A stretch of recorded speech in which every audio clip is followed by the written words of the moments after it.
Bonjour à tous et bienvenue dans les 5 minutes chrono. Vous vous souvenez, je ne me donne pas plus de 5 minutes pour répondre à cette question, à savoir, est-ce que le bas astral existe et reste-t-on longtemps coincé dans le purgatoire?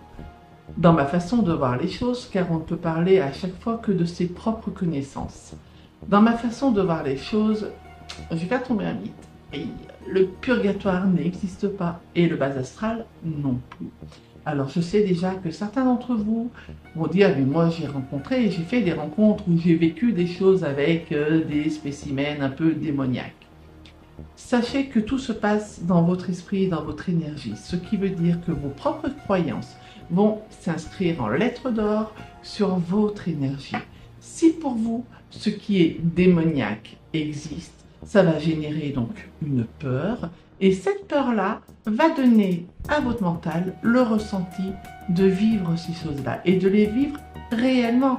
Personne aujourd'hui ne peut dire à votre place comment vous avez vécu votre rêve ou votre ressenti, parce que votre peur est marquée pour vous et pas pour les autres.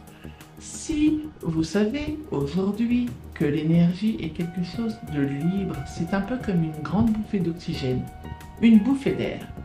Quand nous ne sommes plus incarnés sur cette terre, cette grande bouffée d'air va prendre toute la place dans notre monde. Si vous êtes toujours incarné sur terre, votre propre énergie va se mêler de temps en temps à ces grandes énergies qui sont désincarnées. Et vous allez ressentir la présence des uns des autres. Par moment, si vous aviez connaissance d'un arrière-grand-père très dur, très autoritaire, qui est décédé et qui vous semble ressentir, vous n'allez pas le ressentir dans l'amour et le partage et l'envie de vous entourer et de vous faire du bien. Vous allez le ressentir comme il vous a été indiqué, comme il a été partagé dans les discours familiaux, à savoir quelqu'un de très volontaire, de très autoritaire, de très méchant. On le sent, il est froid, il est sévère, il me veut du mal ou il ne va pas me faire du bien. Et votre mental, lui, va transmettre tout ça. Et ça va vous donner la vision de quelqu'un qui peut être plus ou moins démoniaque. Vous êtes intimement convaincu que le démon avec ses cornes et sa fourche existe? Je peux vous assurer tout de suite que si votre réponse est oui, vous le verrez dans chacun de vos rêves ou dans chacun de vos ressentis spirituels, puisque vous vous l'imposez tout seul. Pour vous, les démons n'existent pas et jamais vous ne vivrez un conflit démoniaque. Je peux vous l'assurer, vous n'en vivrez jamais. Car si vous savez qu'il n'existe pas, vous ne pouvez pas le créer. Si vous pensez qu'il existe, vous allez le créer automatiquement. Le bas astral n'existe donc pas. Et pour le purgatoire, eh bien, je vais vous dire qu'il existe. Ça va peut-être en étonner certains, il existe. Et vous êtes en train de le vivre, il est sur Terre. Il est tout ce que nous confrontons, tout ce que nous devons dépasser, surpasser, apprendre, comprendre, partager, perdre, gagner. Et tout ça fait que ça doit nous forger, chez nous, une pensée créatrice d'un chemin qui va faire qu'on devient de plus en plus ce qu'on est. Et ce purgatoire-là, il est plus que positif.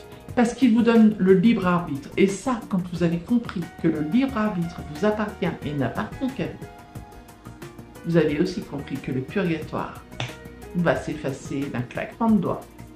Et vous ne vivrez plus les choses de manière négative. Vous saurez juste que par moments dans votre vie, vous aurez des moments tristes, des moments heureux, des moments difficiles, des moments épanouissants. Vous aurez des constructions compliquées, vous aurez des constructions vibrantes. C'est ça la vie. Et de l'autre côté, si on peut dire de l'autre côté, l'énergie reste énergie. Et tout ce qui fait que vous vibrez aujourd'hui sera ce que vous donnerez à vibrer plus tard. Du coup, ça donne à réfléchir. J'espère que ma réponse vous a satisfait. Est-ce que j'ai fait mes 5 minutes? Et pour une fois, j'y arrive presque. Alors, je vous dis à très vite, à très bientôt dans une nouvelle rubrique à venir encore, parce que j'arrête pas de mettre au point. En attendant, prenez soin de vous.